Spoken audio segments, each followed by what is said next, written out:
about today is an important one to probably all of us. And I'm delighted to tell you who our other partners are, and then I will introduce our speaker. The library started this program 6 years ago, and along the way we have acquired partners in putting it on. And the more that join us, the better our outreach to the campus, as well as the level of speakers that we're able to acquire when we call and say, well, we've got 5 units on campus that would like to have you come. This week we have 3 units on campus. We traditionally sponsor this series with the Center for Diversity and Inclusion and Case Spiritual Life. And we try to bring together people from different points of view and different aspects of social justice to have a conversation. And you will discover, our speaker, that we have students who will want to engage with you.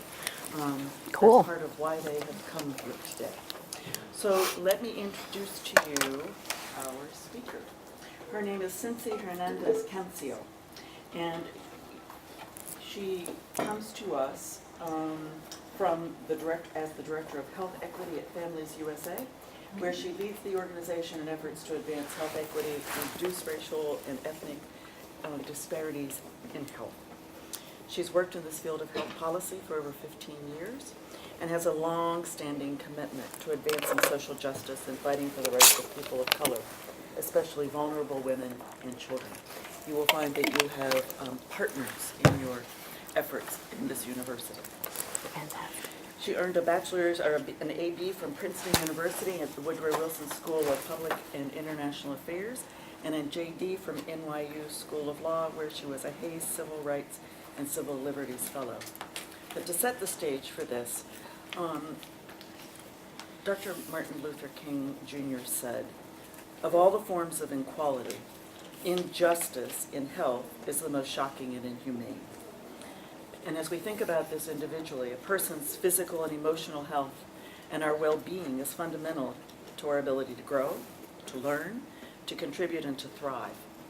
Yet even in the United States, we are plagued by persistent racial and ethnic health inequalities. What makes them so intractable? And what must we do to bend the healthcare system toward the arc of justice? We're going to explore that today, and we're delighted you're here to lead us through that exploration. Hi, well, can you hear me? It doesn't seem, do the people in the back hear me? It doesn't sound like there's a mic. Is there like a... There's no mic here. There is no mic. Well, it's a good thing that I'm a loud Puerto Rican, used to yelling as kind of a normal form of communication. So I'm really happy to be here today. I love going out and talking especially to what I imagine are young future leaders in the fight that we all want to be in. So thank you so much for the invitation to come. Let me tell you a little bit about where I work. Families USA is a healthcare policy advocacy organization. And if you don't hear me, just wave or something. I can get louder. Healthcare policy organization that's been around for more than 30 years. And for most of that time was focused on issues of coverage. Very involved in getting the Affordable Care Act passed. And then once the Affordable Care Act passed in particular, we also started shifting into other areas. Of course, there needed to be implementation of the Affordable Care Act, both in terms of federal regulations and the federal work that had to be done, but also the work that had to be done in states and creating marketplaces and then in dealing with Medicaid expansion. And we also then started thinking about what to do about the fact that having an insurance card is just the beginning and not nearly enough, especially for vulnerable communities and low-income communities. An insurance card is a lot like a cell phone. It's only as good as the network it's on. And, there are lots of problems with, network coverage and all of that, literally, but also symbolically, when it comes to the communities that we're really focused on. And so the 4 areas that kind of embody all of our work right now are the coverage will continue to be top priority because we're not done. There's still more than 27 million people in this country without health insurance coverage. Healthcare value, which is about getting to a much more efficient, affordable, and high-quality healthcare system.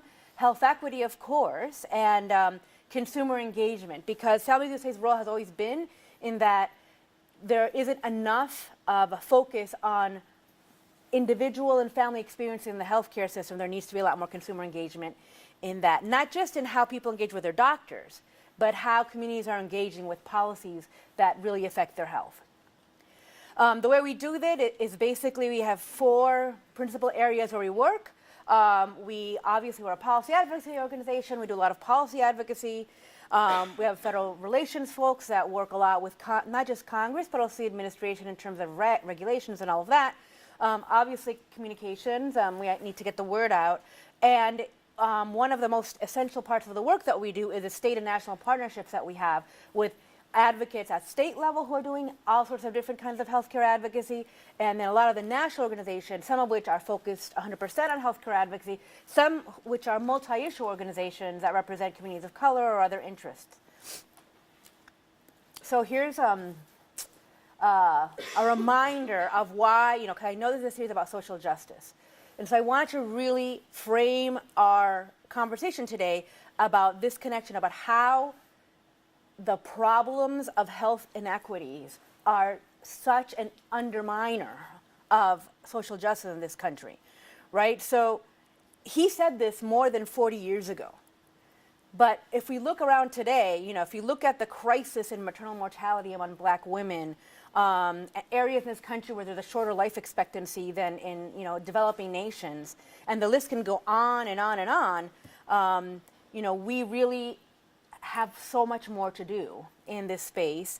And so part of what I want to talk about today is kind of busting the myth when it comes to healthcare and health, that there's anything like an equal playing field.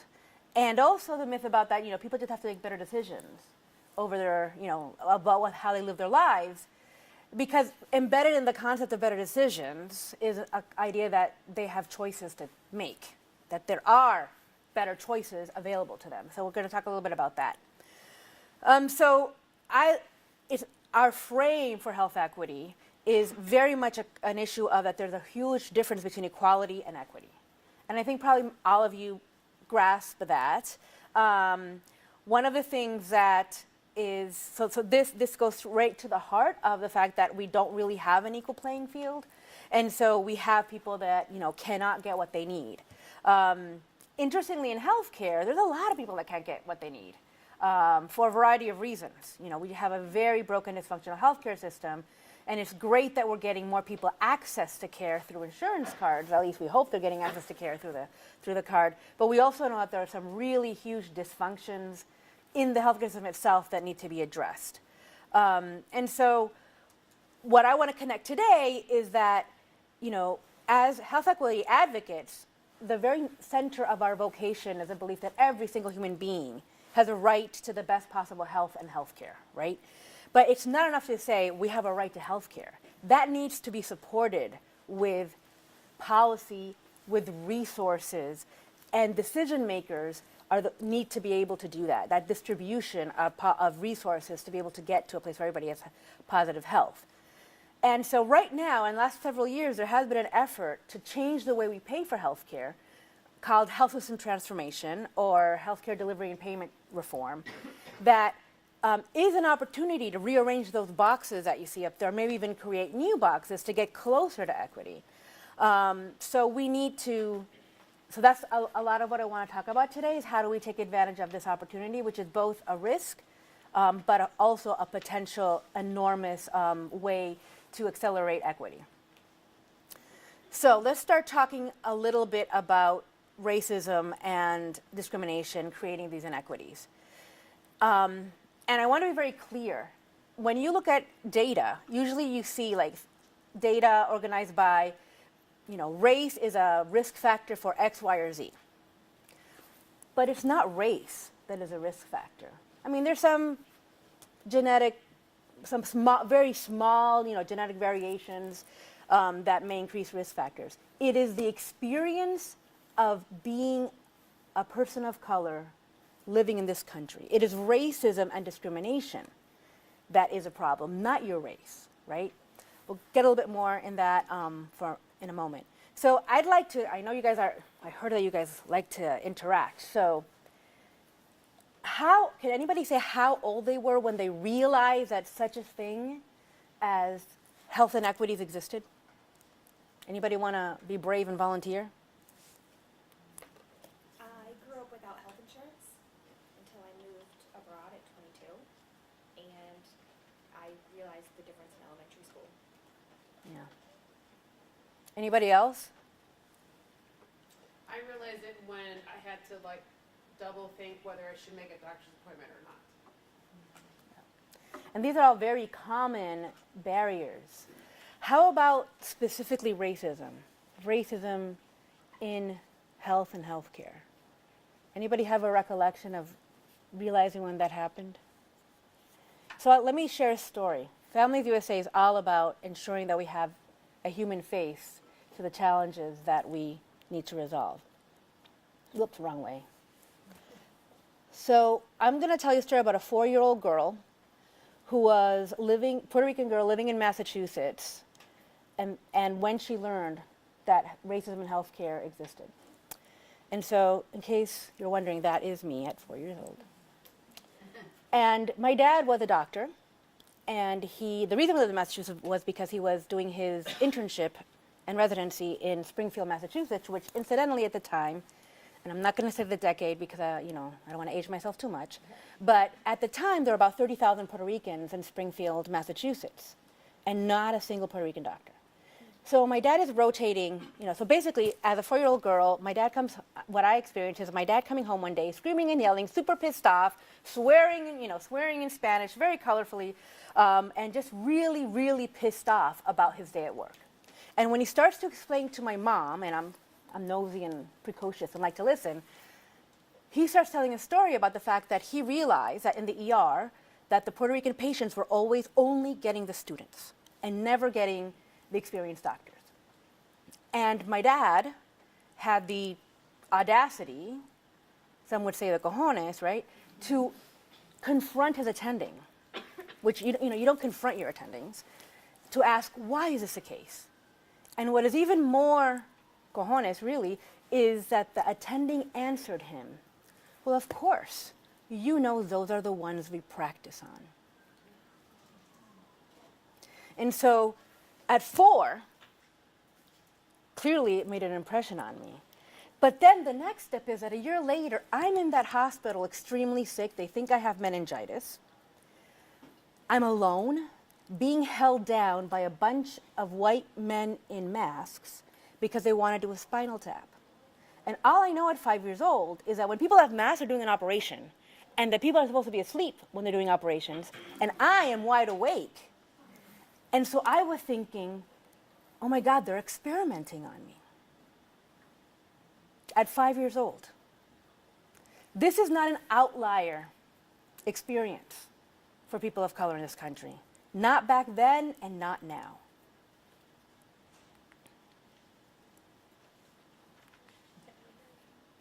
Oops, okay.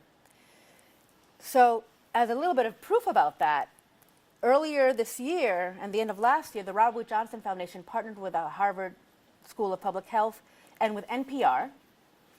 And if this interests you, there is so much. If you go to the NPR website, like there's story after story after story about what this means, which is just fantastically done.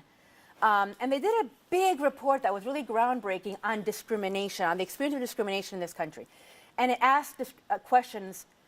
This is the first time really that there was such a large study where people were being asked the questions about their own experience of discrimination. Not what they thought about discrimination, but what they themselves had experienced in their families. And it, from everything from education to jobs to criminal justice, all across the board. They had 2 questions on health. One was, have you ever personally experienced discrimination in healthcare? And if you look at this, you have 1/3 of African Americans answered that, yes, I have personally experienced discrimination in healthcare. And that was not so surprising for me. But what was really eye-opening for me was the second question. Have you ever avoided getting health care because you did not want to deal with discrimination? And those numbers, as you can see, are unbelievably high. In this country, United States, in the 21st century, there are people we know there are plenty of people who don't get healthcare because they can't afford it. We know there are plenty of people who don't get healthcare, because they feel that they're too busy and it's not accessible.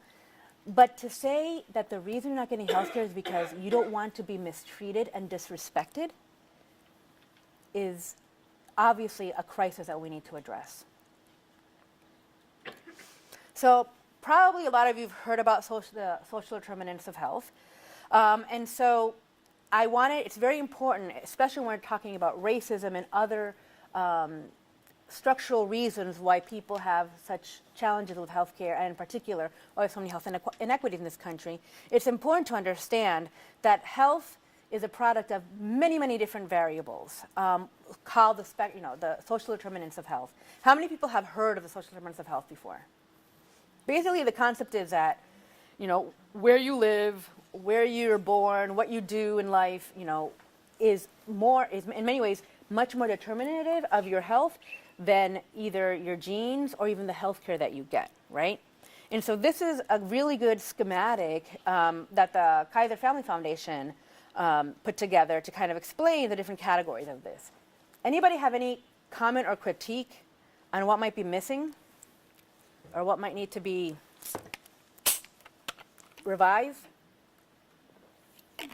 Okay, so, I like it. You speak up. I think that it's missing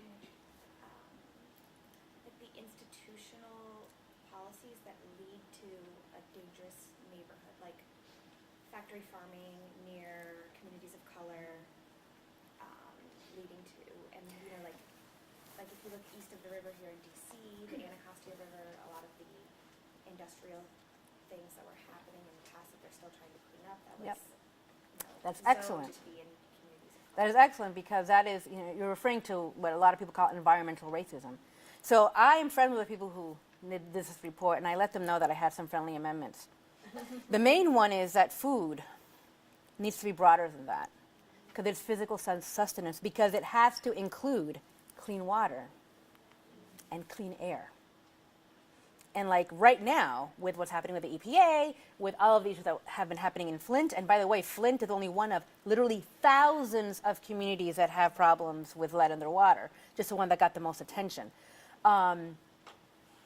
We are very clear on that it is much more than just the food you put in your body, it's the air and the water that you put in your body as well. The other thing that I found really interesting was that discrimination kind of was walled off in only one category. And we all know that when it comes to your economic opportunity, discrimination can undermine that. When it comes to the neighborhood and the physical environment where you live, discrimination can undermine that too. In education, in basically every single category, discrimination has its tentacles in all of these areas that undermine people's health. And then one of the biggest eye-opening things, especially for somebody like me who, makes a living out of and thinks about health care policy every day, is that actually the health care that you get and the quality of the health care that you get is at most 20% of what produces health, good health or bad health, right? Because of all these other factors, right? So let's talk a little bit more about specifically the impact of discrimination and racism on health. So the first thing is, we know, and there's been for decades, plenty of research that people of color face higher health risk. For all these reasons that we saw before of the social determinants, higher health risk in terms of what they're exposed to, whether it's toxic environments, violence, all sorts of those issues. Then there is lower health opportunity, because not only do you have a higher risk of having bad things happen to you, but you also have less options for actually dealing with them, less healthy food, nowhere to go exercise. You have less assets in your community to be able to improve your health. Then there's the physiological and psychological effects, and I think it's really important for us to understand. This is not just that, I'm stressed out, so I don't feel well. There is so much evidence about the actual impact of the constant, of stressors, especially stressors like racism, on not just, your psychology, but also on your physiology. Researchers like Arlene Geronimus out of Michigan, for example, have shown that if you look at black women's DNA at middle age, there's something called the telomeres. I'm not a really scientific person, but there's something called the telomeres, and the longer they are, the better you do, the better you can you not get sick, it has all sorts of effects. But compared to a white woman, a black woman of the same age looks like she's 7.5 years older, despite of how beautiful the skin can look, right? And so that is a huge issue. And the reason that happens is because when you are dealing with not only the stress of poverty and not having a job and all social determinants, but on top of that, the constant stressor of being subject to racism or discrimination, then you are in a constant fight or flight mode, loaded up with cortisol and other stress hormones, and that over time has a lot of different effects on your body, including even in your DNA.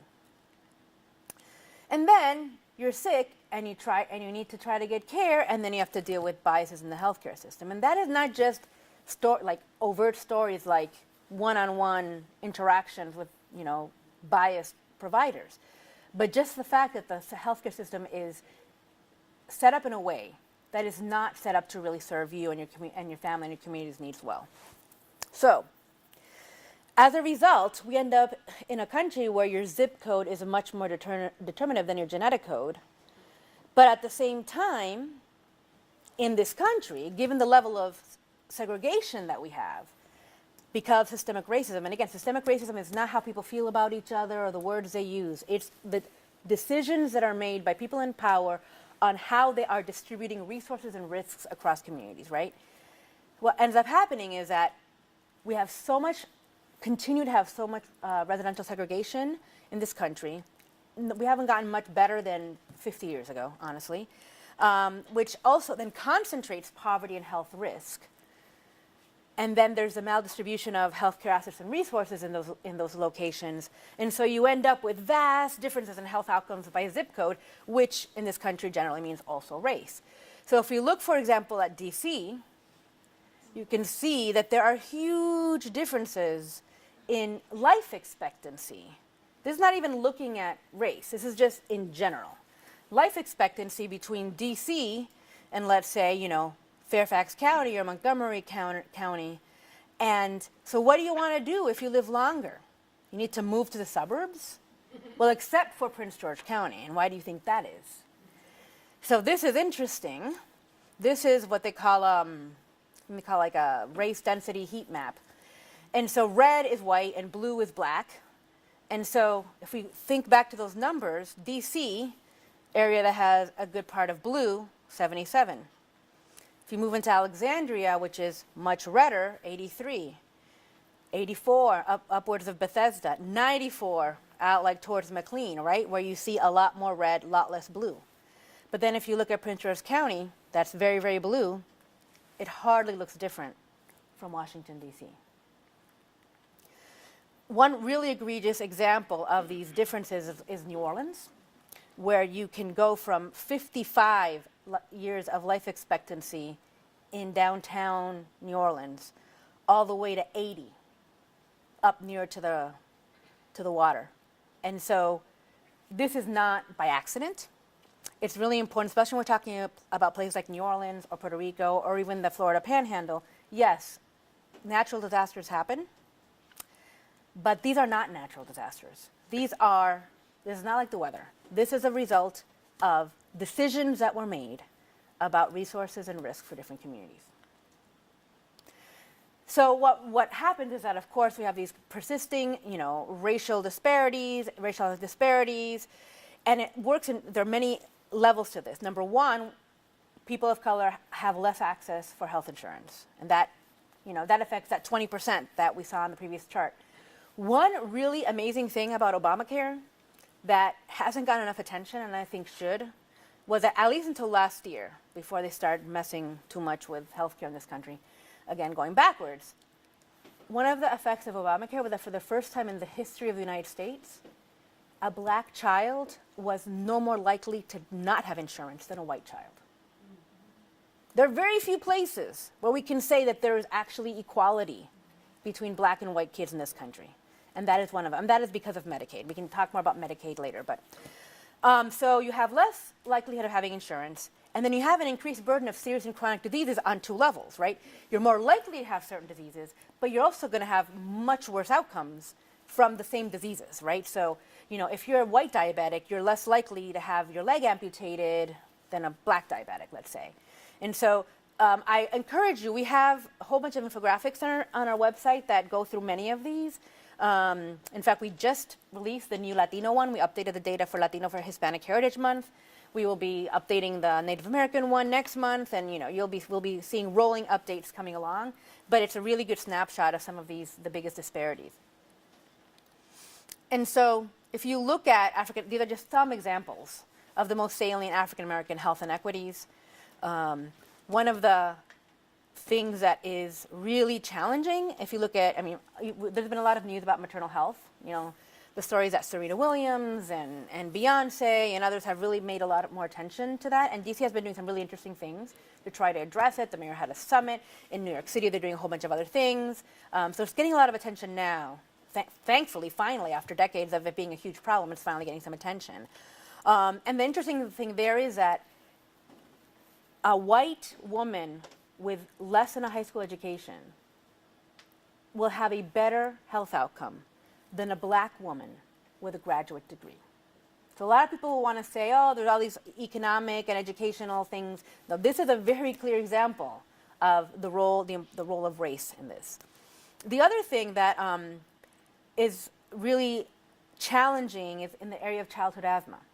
And we'll talk a little bit about part of the reasons for that, but the current state that we know right now, there's research that the usual medication for treating asthmatic kids, which is albuterol, the little inhaler everybody has proven to be less effective in black and Puerto Rican kids. For some reason, Puerto Rican kids only among Latinos, no other groups of Latinos.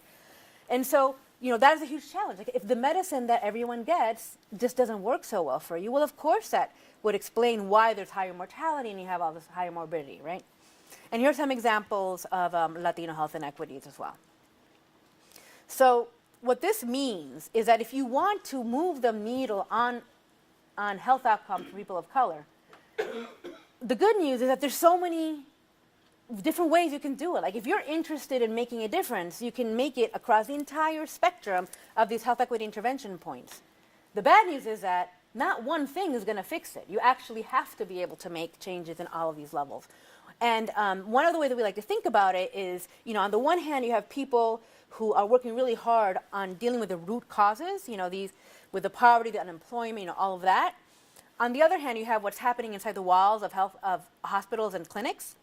And then there's a space in the middle of how it's not connecting well, right? And so the opportunity is that right now, more and more clinics and hospitals are thinking about how can we help more, not just within the four walls of our community, but beyond that. Four walls of our institution, but beyond that.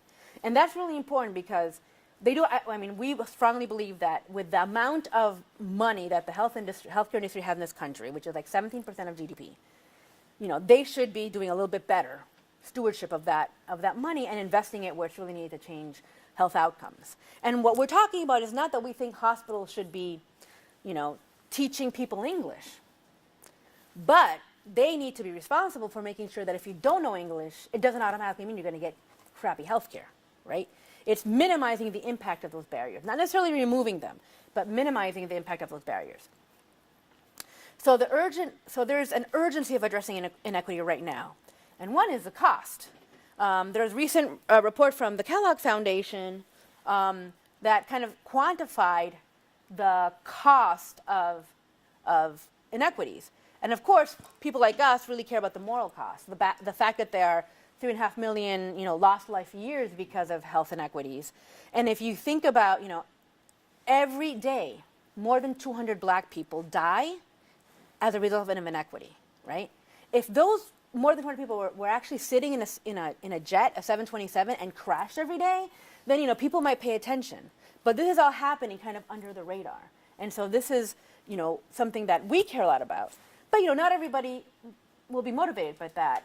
So a lot of people are going to be motivated about what is actually costing us, and so there's huge economic costs, not just in the healthcare system, but what it costs society and the economy more broadly in terms of lost work hours, et cetera, et cetera. That's productivity. Basically they're very, very wasteful. It's a waste of money, it's a waste of time, it's a waste of human potential, right? And now more than ever, there's a demographic imperative to fix them quickly. Whoops, wrong way again. In 2011, we hit a major demographic tipping point, and it's when more babies of color were born than white babies. By 2 years from now, the majority of children, right now, the majority of 10-year-olds are kids of color. And in 2 years, the majority of all children will be kids of color. And by 2045 or 44, if you look at the entire nation, there will be no group that is a majority. But if you put together all the people of color, they will be the majority. And so that has enormous implications on our future and how we are going to thrive. If we have a healthcare system that can't make these people healthy, then how are we going to have a workforce and an economy? Like, who's going to pay into Social Security? Who are the actual hands that are going to be taking care of the gray tsunami of older people that are going to need a lot of care and support, right? So there's a risk and opportunity with health system transformation. So let's go back to this. We were talking about the boxes, right? So this opportunity right now of transforming how we pay for health care could be enormously helpful in changing how these boxes are distributed, right? And so part of it is, the idea that we need to pay for more value and not just volume. So right now, not right now, but 5 years ago, and in many places still, doctors and hospitals get paid for doing lots of stuff to you, whether it was useful or not. And in fact, whether the stuff they were doing was to fix the mistakes they made, they were still getting paid, right? So what's the motivation there to actually focus on quality and improving outcomes? And so the idea of shifting to a value-based healthcare system instead of a volume-based healthcare system is essential for improving healthcare for everybody. And the idea is that, if you do this right, you will have better care and, be wasting less money to get it. But there's a huge caveat here, and it's who decides what is quality? Quality for whom? Is what is valuable to a soccer mom with a minivan, plenty of disposable income, and time the same as what would be valuable for a single mom in a 2-story walk-up without transportation, holding down 2 jobs, right? And so this is why getting the voices of people of color in this conversation is so important. And sadly, it really hasn't been happening. So we have this enormous choice. It's a huge opportunity, but there's a huge risk. If we take one path, which is the path kind of that we're on right now, we reform our healthcare system thinking only of kind of average quality and containing costs, and we don't care how that quality is or the outcomes are distributed. We just are looking at the averages. What you're going to end up is with an increasingly more unequal system, with people of color particularly getting left behind. But the other path is actually building health system transformation that centers addressing inequities as part of its mission. But for that to happen, you need to have leaders that are really willing to engage in that conversation.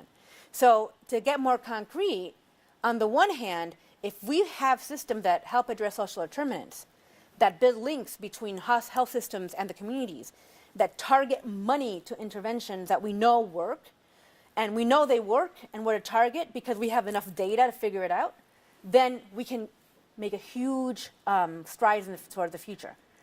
But on the contrary, if you are risk adjusting your payment systems in a way that doesn't really take into consideration any of this, or if you have a system that makes it that incentivizes like not taking care of complicated patients because you're getting, what they're looking at is, are you getting good results? And if you had a lot of people who are starting at pretty low, you don't want to deal with them. You want to have people who are going to give you good results, right? And then, obviously this happens when you have the quality metrics that are tied to payment are not tied at all, are completely disconnected to reducing disparities. And so I've been saying this for a while. I've been really worried about this, keeps me up at night. And then recently, the evidence, now that we have several like value-based payment models, especially out of Medicare and a few in Medicaid, we are seeing that this is true. It's happening. And in particular, this doesn't look at race. This only looks at the providers that serve the poor, but you can see there's a huge difference. If you are a provider that serves a lot of poor people, you are much likely to get penalized and lose money than if you're not. And so, is this the way we want to deal with the challenges of safety net providers and people in poor and institutions in poor communities? You know, yes, there are quality problems. There are definitely quality problems. But is the solution taking away the resources? I'll just leave that there. So, what can we do? The dilemma that we have right now is that the voices of the most affected, you know, are not at all part of the prioritization, the development, the decision making, the implementation, or the evaluation of any of these value-based programs. So you have a bunch of system reform policy leaders that largely ignore health equity. They're mostly government people and industry. Then you have health equity and system reform work that is being done, really great work, but it's very academic. Or it's done in like a specific healthcare system or a specific insurance. Like for example, like Kaiser Permanente has always been a leader in figuring out ways to deal with some of these things, you know. But it hasn't translated from like either academia or that individual place to policy to be able to diffuse it and support it more broadly. And then you have a bunch of health equity and community of color leaders who really haven't been engaged in healthcare and system transformation. Why? First of all, because we've been really engaged in trying to get people covered. And the other reasons are because honestly, you know, the nonprofit foundation community hasn't been funding these organizations to do anything about it. And it's not like, and it's more complicated. You can't just say, oh, everybody should have health insurance, and we have different ways already that we give people health insurance. This is like, how should a hospital be paid, and how, you know, it's much more complex information that requires another level of expertise that just isn't around. So that's our dilemma. And so what our strategy has been at Families USA is trying to connect those worlds. And the way we're doing that is by having specific initiatives around health equity, focus, system transformation. You know, there are 2 or 3 organizations in the country that are really focused on the consumer perspective on health system transformation, but not necessarily from a racial equity lens. And so that's what we've been trying to do. And we do this in 2 ways. Number one, we want it to be really concrete and say like, okay, we know there's some things that are really, really good at helping reduce inequities. One of them are community health workers, promotoras, those kind of jobs. But they're not getting paid through Medicaid. You know, they're not baked into the system. They're going grant by grant. So we established a collaborative that is focused on trying to discover and advance and develop policies to allow for more Medicaid payment for community health workers.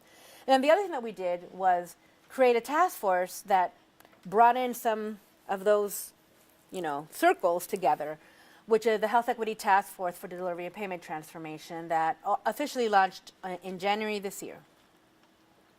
And so one of our first big products was to create a framework for advancing health equity and value, because nobody had really thought about that. And so I think there are 3 very important contributions at this work.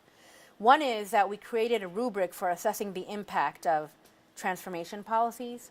So 3 simple questions. If you want to get a sense, like, is this likely to be problematic or not? Especially, you know, if you have limited resources, you want to know where to focus. So the first thing is there a disparate impact on particular communities? And usually, you know, so you look at that. Is there likely to be a disparate impact? And is it the same communities that are all constantly being disparately impacted, right? Is the risk adjustment, and risk adjustment is a way that payment systems try to adjust for some of these differences between communities. Is it really accounting, and usually it accounts only for how sick people are and not any other factors. So there's a lot of movement to account for other factors, to account for race, to account for, you know, a variety of other social determinants. And so that's one question. Is the underlying payment system, is the way they're addressing risk looking also at social factors and community factors? And finally, does the payment system take into account underlying resource inequities, right? You know, so is it expecting a underfunded rural hospital to be able to have the same kind of outcomes of the Mayo Clinic or the Cleveland Clinic or something like that, right? And then the other thing that we talked about was a need for inclusion of voices of color in this process. And we saw, and a lot of us have been part of this at some point, invited to one meeting or another, and you know, we really talked about why that isn't, to the extent that any of us are involved in this, how it's not working. And there are two pieces of this puzzle. One is that there needs to be space made at the table. And it's not just, here's a chair, come to my meeting. It's real conversation about all of the different ways that you're really ceding, that the decision makers, the people with power, are actually ceding space and power to those voices. And it's everything from transparency, intersectionality, early inclusion, paying attention to power and hierarchy dynamics, and all of the, and also recognizing that there's an ongoing history, sometimes continuous, of abuse and discrimination by the very institutions that you're inviting people to come and talk to. So there are all these dynamics that need to be taken into consideration. And then the other part, though, is that you have the space, but someone has to be empowered and enabled and supported to sit in that space in an effective way. We hear a lot that, I was invited to go to one meeting, they didn't give me anything to prepare, and I felt like I was not useful, And in fact, I felt like I might actually be hurting the cause, because by me being at that table, they can check a box, and it seems like I am kind of endorsing a really messed up process. So those were the problems, some of the problems that we're trying to fix. So I already talked a little bit about that, the rubric for addressing impact. And so finally, I think the most important thing of this paper was that we sat down and thought about, to get to an equitable healthcare system, what needs to happen? What are the areas of policy change that are essential, that need to fit together to be able to deal with the whole, all of that spectrum that we were talking about before? And especially that it needs to be surrounded by meaningful inclusion decision-making. Meaningful inclusion is not just community engagement at the hospital. It's for everything there needs to be that, right? And so how do we get to these domains? So the first thing is, obviously, we were talking about you need to pay for things that you want to see, right? So you need to have payment systems that sustain and actually reward high-quality, equitable healthcare, right? Having, right now there are no payment systems that actually focus on having to deliver on equity, right? So we thought, well, if you want to have a payment system that does this, then you actually have to have measurements, you have to have standards, right? And so we need to make sure that there's sufficient equity-focused measurements and quality measures, et cetera, that you can attach the dollars to, right? And there has been a lot of good work done in recent years about getting to equity-focused measurement. Some of the people working on that are actually on our task force. So we're seeing some movement there, but it's not yet been taken to a place. I mean, they identified a lot of gaps, but it needs to be taken to a place where it's actually attached to money.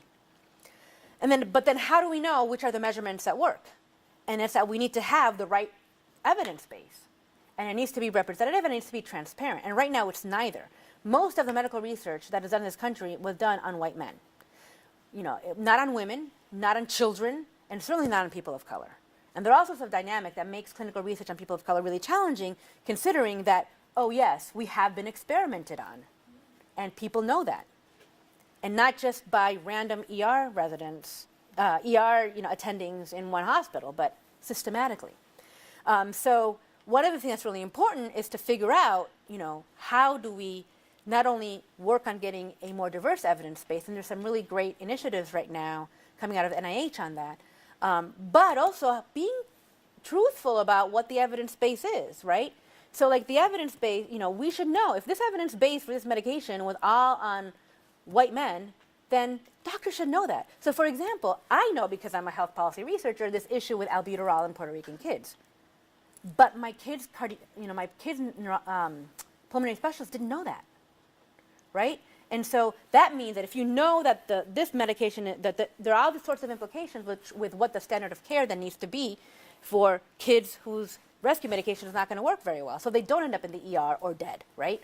And so that's what we need. We also need to work on making sure that there is, across the board, a lot more education, understanding of exactly who was being tested when you came up with these results. So once you have that, it's really important to deal with the issue of how do we invest and support the safety net and small community providers so that they can thrive in delivering in system reform, right? So right now, I'll give you a very concrete example, which is my dad, primary care physician. He ended up going back to Springfield. He wanted to set up an electronic medical record, which is not, having an EMR is a requirement for almost any kind of health improvement, funding that there is out there. But as a solo practitioner in a really under-resourced city, he didn't have the money to set that up. So there are all of these multiple barriers of entry, barriers to entry for a lot of these hospital systems, whether they're like safety net hospitals or rural hospitals and a lot of the small community providers.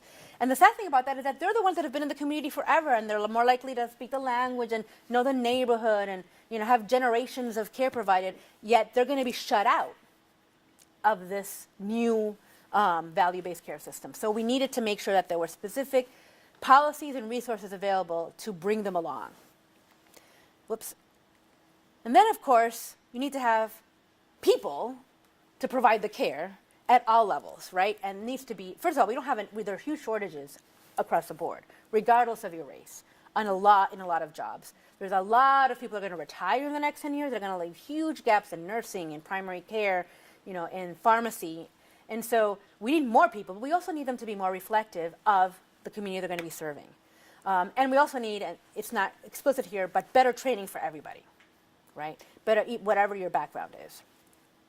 And then finally, we have to have and resource the community partnerships that are going to make the real difference in communities. So that means that everything from, making sure that a hospital, instead of trying to hire, having no experience with a community, trying to hire community health workers without knowing how to do it, rather than doing that, they should actually just be getting a contract with that small nonprofit in the neighborhood that has had promotoras for 40 years. Because they're going to do a much better job, and it's an investment in the community, all the way to, sourcing business things from the community, right? In a lot of from local businesses. In a lot of cities, there are actually laws about for government contracts, a certain percentage of what you do has to be from the local community. Well, we should be thinking about ways we could do that for big hospitals. Which, let's be real, in most communities, if there's a hospital, that is the central engine of economic development and opportunity for that community. So they should be taking advantage of that and reinvesting in the community. So what do we do to change things? So here's where the rubber hits the road. We're almost done. And then I would love to talk to you guys. Is that we need to advocate for policy change. And here are the kind of the 4 basic steps for doing this. First of all, pick your issue. And as you said, there's a broad spectrum of possibilities of issues. Oh, the one thing that I didn't say is that in that paper with the 6 domains, we included 86 different recommendations as potential things to do in policy for each of those domains. And we made sure that the recommendations, some were federal, some were to be done at the state level, and some were things that could be done even at the kind of private sector community level, like by partnering with your hospital, a local hospital, or a local FQHC, community health center. So anyway, so you pick your target, and then you figure out where the policy level, who has the power and the pocketbook to make that decision. And so once you do that, then you identify what is it that influences, what is their political pressure point, right? So for example, you might not win. I'll give you a really weird example. I was told recently that there is we'll go unnamed Republican senator who was convinced to support more funding for HIV and AIDS in the third world, because that's how I think about it. Not because they care about HIV or the third world, but he had a theory that by doing that, you'd reduce the likelihood of terrorism against the United States. So if terrorism is what keeps you up at night, then sure, why not? It really is about figuring out what is going to make it click with that particular person and figuring out a reasonable connection, and then also managing your coalition so that nobody says you're nuts, and that's how things move forward, right? And so it's not all people are doing the right thing. People are not doing the right thing. I don't think we need more evidence than our day-to-day here in our news that people are not doing the right thing. You need to find what it is that motivates them and make your argument. And then you need a combination of facts and the human face. Facts by themselves don't compel people. stories about people is not enough either. You need to have a combination of both. And we saw that a lot with what happened with saving the Affordable Care Act. I have to be very honest. After the elections, in our organization, we thought we were going to see the Affordable Care Act gone within 3 months. And it's amazing. I mean, we were part of that coalition. We worked really hard to save it, and we couldn't believe it ourselves. And what made the difference was all of the people who were going in to different senators' office with the stories of how they were suffering. Because the facts were there, but clearly we're in a post-fact kind of environment when it comes to policymaking. So you need to have the stories as well. And then you have to organize to exert pressure on the appropriate, pressure points. And it might be not you. It might be finding an ally, like, why would so-and-so listen to me? Like, it might be that there's somebody else in their, like, unofficial advisors that is a better avenue for getting that change.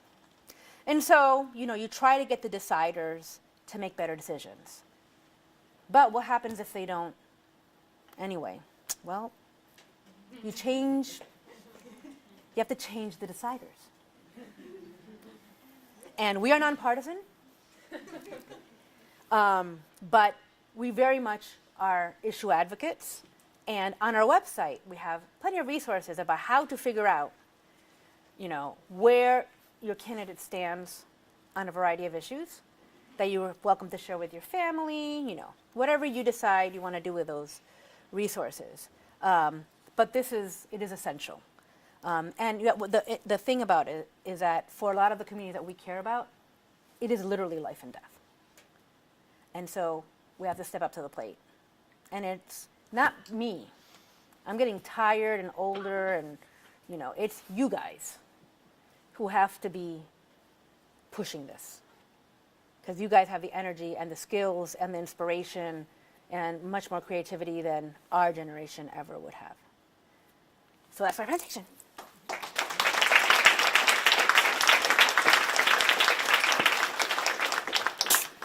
Thank you very much for coming. I need to leave, but I want you to know, and the rest of our colleagues here to know, that on September 25th or 26th, which was the National Register to Vote Day, the library and its partners of student government and others helped 1,005 students register to vote in their home states and to request absentee ballots. Wow. So I'm really proud of all Yes. you guys who came to the library to do that.